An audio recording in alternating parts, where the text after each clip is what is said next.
If you had a child who was lost and scared and running wild, how would you feel all the while if you were separated from that child? The opening line from Greg Lieber's song.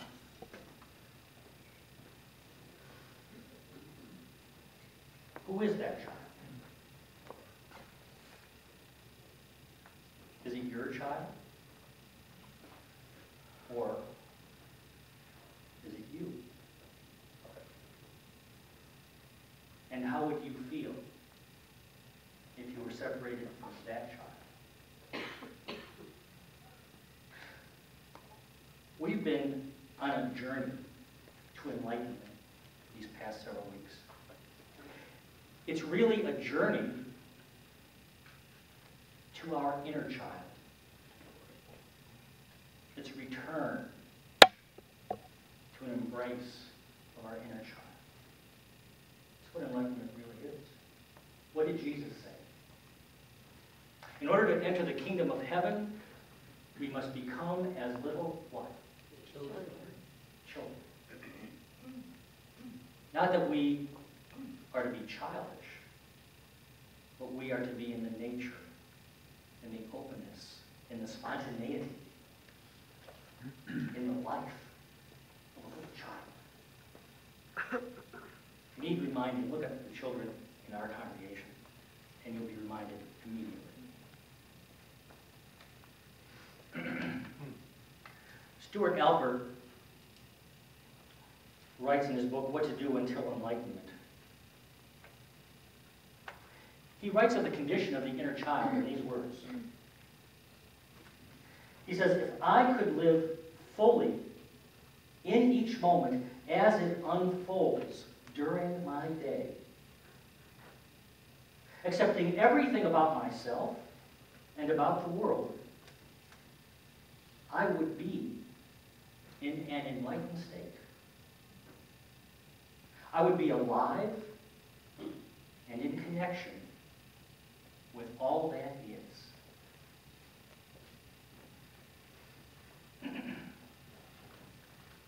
This is the single most useful description of enlightenment that has yet lighted upon me. Me accepting my body, my emotions, my thoughts, my world.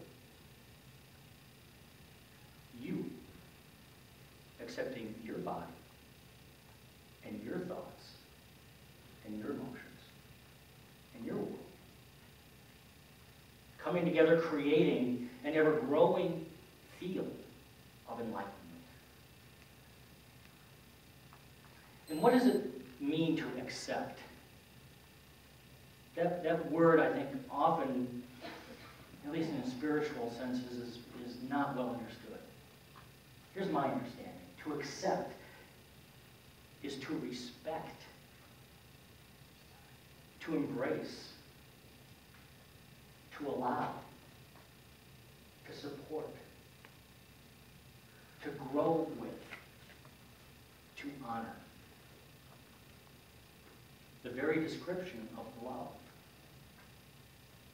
And those same words are contained in the vows of every wedding ceremony I perform. The very description of love. To be enlightened is to be alive. It is to be folding and unfolding, creating and collapsing freely in every moment. And enlightenment holds this promise, that we are not bound by our past. We are not bound by our past. That is the fruit of enlightenment, to live freely, regardless of our past experience in this moment.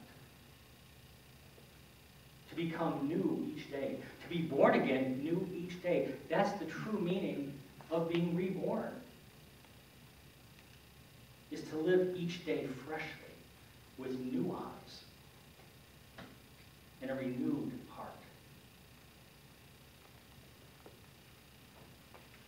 Who remembers the sound of audio tape rewinding? Can you make the sound with me?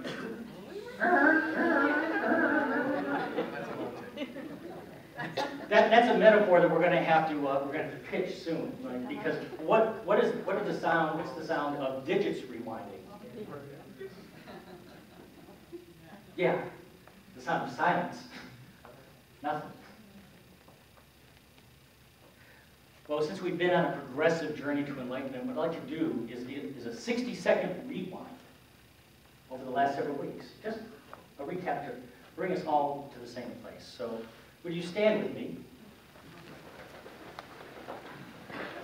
Bring your arms up and affirm with me, there is a free spirit within me that wants to soar. There is a free spirit in me that wants to soar. 2 more times. There is a free spirit in me that wants to soar with your greatest feeling. There is a free spirit in me that wants to soar. And 3 times in a row, I am soaring. I am soaring. I am soaring. I am soaring. You can bring your hands down to here, your heart. See, that's where we started. We started with that truth. We affirmed that truth 3 weeks ago.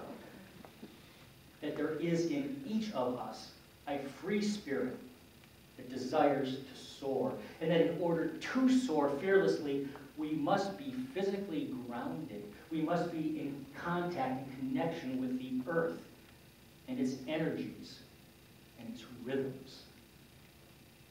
We must be connected, this body with this earth. Now bring your hands to the top of your head and massage.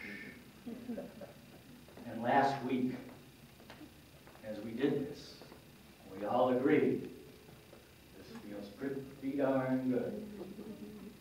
And it feels even better when somebody else is doing it. Yeah, you can bring your hands down to your heart again. We acknowledge and affirm that our feelings matter. That our feelings are never a problem. Never a problem. That our feelings are always there to guide us, to aid us. We understood that our feelings are to be honored, respected, and embraced. Every single one of them. Because they all contain a gift. They all either support our balance or they lead us back to a place of inner balance. That's what we affirm. And would you repeat after me?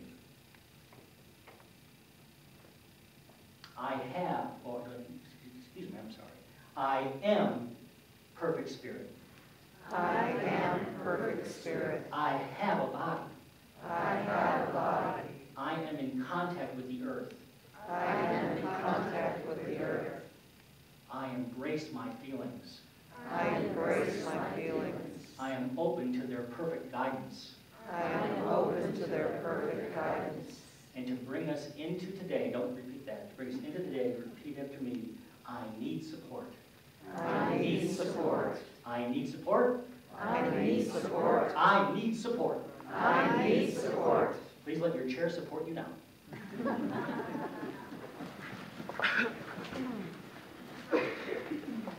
So how do you feel about that? Supported. I like it. The question I'm asking is, how do you feel about saying, I need support? How do you feel about it here? How do you feel about it in your place of work? How do you feel about it in your primary relationships? Spouses, lovers, children, family members. How do you feel about it in your relationship with God, with the divine? I need support.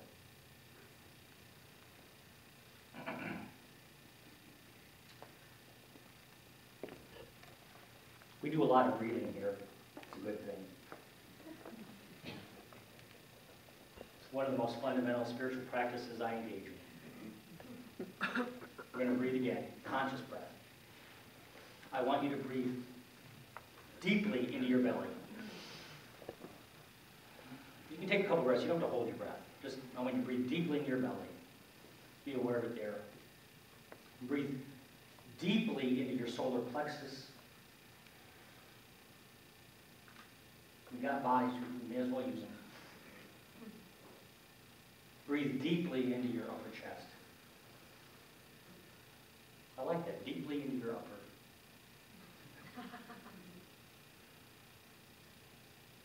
Take one more big, deep breath. Exhale, let it go relax. Be aware of your chair supporting you. And invite yourself to be open to these questions. These are questions that Stuart Alpert asks.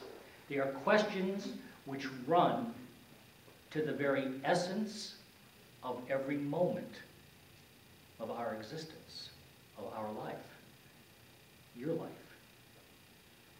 Without judgment, simply be open to whatever gift may be contained for you in these questions, or whatever guidance on your journey. How much support do you have for your life at this moment? Do you have enough support to breathe fully, so that each breath fills you with the feeling of being alive? Do you have enough support to spend time alone and feel full of yourself? Do you have enough support to feel what you need and reach out in a simple and clear manner? Do you have to tighten your chest and stomach and act braver and fuller than you actually are?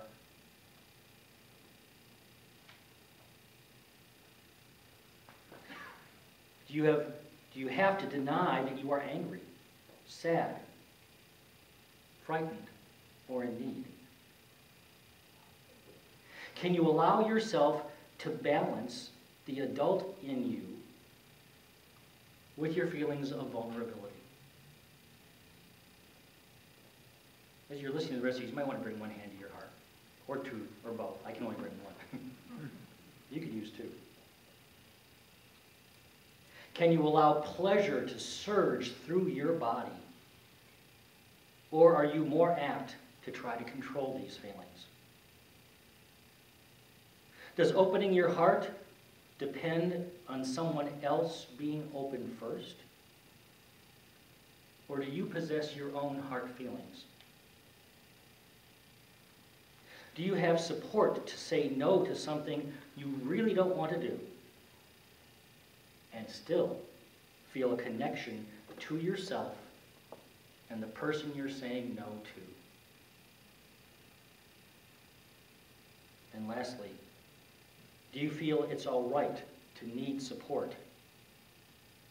Or is the need for support a sign of weakness?